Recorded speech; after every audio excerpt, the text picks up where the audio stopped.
পশ্চিমবঙ্গে যা চলছে তাকে সুপ্রিম কোর্ট কোন নজরে দেখছে এবং মানুষের উপলব্ধি কি এবং যারা ভোটাধিকার হারাচ্ছেন তারা কি অবস্থায় রয়েছেন এ নিয়েই আজ সুদীপ্তদা শুরুতেই আপনার কাছে জানতে চাইবো যে এই যে এসআইআর নিয়ে চলছে এবং সুপ্রিম কোর্টের যে বক্তব্য আপনি কিভাবে দেখছেন গতকাল এবং আজকের যে অবজারভেশন। তুমি যে বক্তব্যগুলোর উল্লেখ করলে সোফিয়া, তার মধ্যে প্রথম যেটা বললে যে একবার ভোট না দিতে পারলেই ভোটাধিকার চিরতরে চলে যাবে না, এ কথাটা আমরা fourth pillar with the people অনেকদিন আগের থেকে বলে আসছি এবং এটা যে সুপ্রিম কোর্টও এই বক্তব্য সমর্থন করছে এ কথা মনে বলছেন সুপ্রিম কোর্টের প্রধান বিচারপতি নেতৃত্বাধীন বেঞ্চ, এটা আশার কথা, ভরসার কথা নাগরিকদের কাছে। অনেকেই ব্যাপারটা এতখানি তলিয়ে ভাবেন না।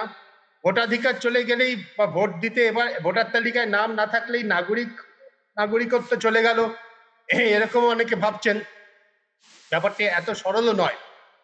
যাই হোক, এটা যে সুপ্রিম কোর্ট যে এটাকে এন্ডোর্স করেছেন, সুপ্রিম কোর্ট যে এই কথাটা বলেছেন, এটাতে আমি খুশি বলা যেতে পারে। বহু মানুষকে আশ্বস্ত করবেন। দ্বিতীয় যে কথাটা পশ্চিমবঙ্গে আইন শৃঙ্খলা ভেঙে পড়ার কথা আর কি, এটা তো সুপ্রিম কোর্ট গতকাল যে মালদা সুজাপুরে ঘটনা তার পরিপ্রেক্ষিতেই সম্ভবত বলেছেন। ঘটনাটা অত্যন্ত অবাঞ্ছনীয় বিষয়ে কোনো সন্দেহ নেই, কিন্তু একই সঙ্গে আমি বলবো অনিবার্য ছিল ঘটনাটা।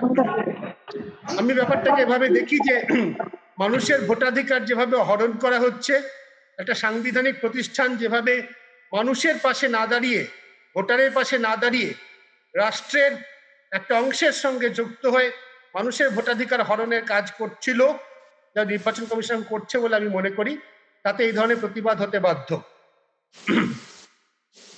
আরেকটি মন্তব্য সুপ্রিম কোর্টের, যে পশ্চিমবঙ্গ অত্যন্ত পোলারাইজড রাজ্য, পলিটিক্যালি পোলারাইজড রাজ্য, এটা সম্পর্কে আমি বলবো যে পশ্চিমবঙ্গ পলিটিক্যালি পোলারাইজড হবে কি নির্লিপ্ত হবে পশ্চিমবঙ্গ বা অন্য কোনো রাজ্য, এটা সুপ্রিম কোর্টের বিচার্য বিষয় নয়। সুপ্রিম কোর্টের বিচারপতিরা অনেক কাজ করেছেন, সুপ্রিম কোর্ট আমাদের দেশে অনেক স্বতঃপ্রণোদিতভাবে অনেক মানুষের পাশে দাঁড়িয়ে অনেক কাজ করেছে। পাবলিক ইন্টারেস্ট লিটিগেশনের সূচনা, আমাদের দেশে পরিবেশ সংক্রান্ত অনেক আইন, নারী শিশুর অধিকার সংক্রান্ত অনেক আইন সুপ্রিম কোর্টের হস্তক্ষেপের ফলে হয়েছে। এর জন্য সুপ্রিম কোর্টের কাছে নাগরিক হিসেবে আমি এবং আমার সমস্ত দেশবাসী কৃতজ্ঞ।